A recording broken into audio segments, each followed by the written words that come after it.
মকর রাশির ফেব্রুয়ারি 2026 সমস্ত কাজ এগিয়ে রাখুন। কেন?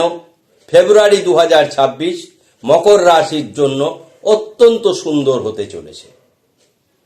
এমন সুন্দর মাস, সমস্ত কাজ বাধা বিঘ্ন অতিক্রম করে সেগুলিকে এগিয়ে নিয়ে যাবেন। প্রথমে আমরা এই যে কথাটি বললাম, এর পেছনে যে যুক্তি, সেই কারণ আমরা ব্যাখ্যা করব। প্রথমেই বলছি ট্রানজিট, অর্থাৎ ফেব্রুয়ারি মাসের প্রথম দিনে গ্রহদের অবস্থান, কোন গ্রহ কোথায় রয়েছে।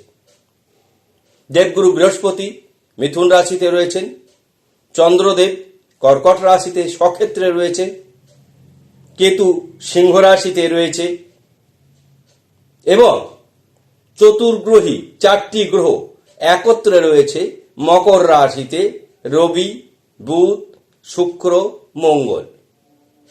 চতুর্গ্রহী মহারাজ যোগ তৈরি করেছে মকর রাশিতেই এবং মকর রাশি ধন স্থানে অর্থাৎ দ্বিতীয় রাহু অবস্থান করছে আর্থিক দিক মজবুত করার জন্য।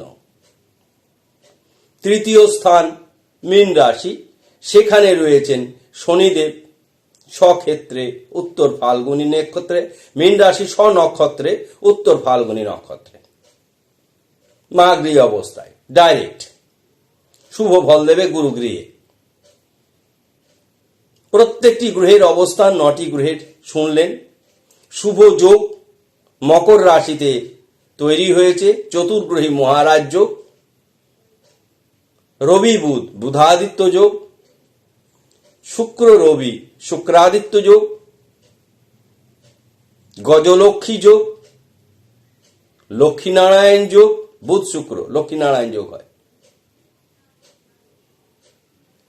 এবং রবি মঙ্গল সমৃদ্ধি যোগ, রবি মঙ্গল শুক্র সুসমৃদ্ধি যোগ এবং ধন যোগ। এতগুলো শুভ মহারাজ যোগ প্রাপ্তি যোগ তৈরি হয়েছে মকর রাশিতে। তাহলে মকর রাশি কি পেতে পারে? কি পেতে পারে? আর্থিক দিক মজবুত হবে, অর্থাৎ পাওনা সংক্রান্ত বিষয়গুলি অত্যন্ত ভালো, তাই সমস্ত কাজ এগিয়ে রাখবে। অশুভ ক্ষেত্র হচ্ছে তৃতীয় স্থানে শনি রয়েছে, অষ্টম স্থানে মকর রাশির অষ্টমে কেতু রয়েছে। এই অষ্টম স্থানে কেতু কিন্তু আপনাদের জন্য শরীর ভালো রাখবে না, পড়ে গিয়ে আঘাত থাকবে, পড়ে গিয়ে আঘাত লাগতে পারে এবং কেতু অষ্টমে থাকলে যেমন গুপ্ত শত্রু বৃদ্ধি পায়, ঋণ বৃদ্ধি পায়। সুতরাং যে সমস্যাগুলি আপনারা শুনলেন সেগুলি কিন্তু আমরা প্রতিকার বলে দেব। তাহলে আমরা বিচারে যদি আসি, শরীর মন শুভাশুভ, ধন স্থান অতি শুভ, ব্যবসা অতি শুভ, ভ্রাতাভগ্নী শুভাশুভ, মা বাবা শুভ, শিক্ষা অতি শুভ, সন্তান শুভাশুভ, গুপ্ত শত্রু বৃদ্ধি পাবে, কিছুটা কন্ট্রোল করতে হবে রাগ, যেখানে সেখানে সকলের সঙ্গে ফ্রিলি মেলামেশা করা যাবে না। বিশেষত কেতু থাকলে কি ধরনের ক্ষতি হয়? বিপরীত লিঙ্গ দ্বারা ক্ষতি হয়। অষ্টমে কেতু থাকলে কি ধরনের ক্ষতি হতে পারে? বিপরীত লিঙ্গ দ্বারা ক্ষতি হওয়ার সম্ভাবনা প্রবল থাকে। এবার ভাগ্য অতি শুভ, কর্ম অতি শুভ, আয় অতি শুভ, ব্যয় সাধারণ। কেন ব্যয় সাধারণ হলো? অর্থাৎ ব্যয় ঘরে কোনো গ্রহ নেই। এবার আমরা সমস্ত অ্যাট এ গ্লান্স বললাম যেগুলি সমস্যা, তার সমাধানের জন্য কি কি করবেন। প্রথম হচ্ছে শনির কাছ থেকে সমস্যা আসবে, তাই ফিরোজা ব্রেসলেট বা ফিরোজা গ্রহরত্ন লকেট করে পরিধান করবেন। খুব প্রিমিয়াম কোয়ালিটির ফিরোজা পরিধান করবেন। মকর রাশি সারা বছরের জন্য ফিরোজা সর্বশ্রেষ্ঠ প্রতিকার। আর কেতুর জন্য বীজ মন্ত্র করবেন। ক্যাটসাই পরিধান না করে, অষ্টমে কেতু আছে, ক্যাটসাই পরিধান করা বিপজ্জনক হয়ে যাবে। সুতরাং যাদের জন্মকুণ্ডলিতে অষ্টম স্থানে কেতু রয়েছে তারা ফেব্রুয়ারি মাসে ক্যাটসাইয়ের মতন গ্রহরত্ন খুলে রাখবেন।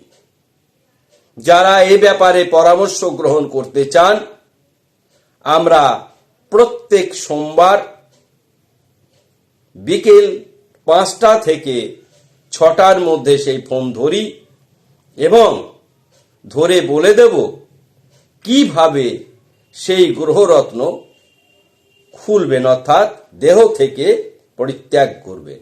তার বিশেষ প্রক্রিয়া আছে, সেগুলি আপনাদের বলে দেবো, সেইভাবেই করবেন। মানে হাত থেকে খুলে দিলাম, হাত থেকে পরে নিলাম, সেই রকম নয়। বিশেষ বিশেষ ক্ষেত্রে সকলকেই গ্রহরত্ন খুলতেও হয়, গ্রহরত্ন পরতেও হয়। যেমন এখন আমি কোনো শুধু নীলা এবং ব্ল্যাক স্টার ছাড়া কিছুই পরে নেই, খুলে রেখেছি। ফেব্রুয়ারি মাসের পরে মার্চ মাসে আসলে তখন দেখব কোনটা আমার জন্য ঠিক, সেই গ্রহরত্ন পরিধান করব। যেহেতু সিংহ রাশির জাতক জাতিকাদের জন্য ফেব্রুয়ারি 2026 অনেক গ্রহরত্ন পরার ক্ষেত্রে সমস্যা দেখা দেবে, তাই খুলে রাখতে হয়েছে। সব জিনিসের কারণ থাকবে। যখন প্রয়োজন কথায় কথায় গ্রহরত্ন পড়লাম, কোনো অভিজ্ঞ পরামর্শ গ্রহণ না করে তাতে হিতে বিপরীত হতে পারে। জ্যোতিষশাস্ত্র একদম গাণিতিক পদ্ধতি, মেপে চলতে হবে। এখানে ছেড়ে দেওয়ার মতন অবস্থান কাজ গ্রহরা করে না। ভুল ভ্রান্তি হলেই তার ফল ভোগ করতে হবে নিশ্চিত। তাহলে কেতুর বীজ মন্ত্র করবেন, ওং হ্রিং ঐং কেতবে, ওং হ্রিং ঐং কেতবে। এই বীজ মন্ত্র বারবার শ্রবণ করবেন, করবেন। ওং হ্রিং ঐং কেতবে। কেতুর ইষ্টদেবী ধূমাবতী। ধূমাবতীর বীজ মন্ত্র গৃহে করা যাবে না, হরি মন্দিরে, যদি ছাদে কাউরির হরি মন্দির থাকে টব বা এতে, সেখানে উত্তর মুখে মুখ করে ধূম ধূম ধূমাবতী স্বাহা 28 বার করবেন। সমস্ত সমস্যা থেকে, যে সমস্যাগুলির কথা বললাম, মকর রাশির সমাধান হবেই হবে। শুক্রবার শনিবার নিরামিষ আহার করবেন, যা করতে কোনো খরচ লাগবে না। যদি কিছুই না করতে পারেন, যা বললাম তার মধ্যে শুধু শুক্র শনি নিরামিষ আহার করবেন। মকর রাশির জন্য 2026-এ শিবরাত্রি অত্যন্ত গুরুত্বপূর্ণ। 15 ফেব্রুয়ারি 2026 শিবরাত্রি। আমরা একটি শর্ট ভিডিও অলরেডি দিয়েছি। প্রত্যেক মকর রাশির জাতক জাতিকাকে অনুষ্ঠান দেখার আগেই বলবো, সেই শিবরাত্রির শর্ট ভিডিও সেকশনে যাবেন এবং দেখবেন কিভাবে মহাদেবকে 4 প্রহরে স্নান করাবেন। ভিডিও ভালো লাগলে মন্তব্য করবেন, শেয়ার করবেন, সাবস্ক্রাইব করতে ভুলবেন না। ধন্যবাদ।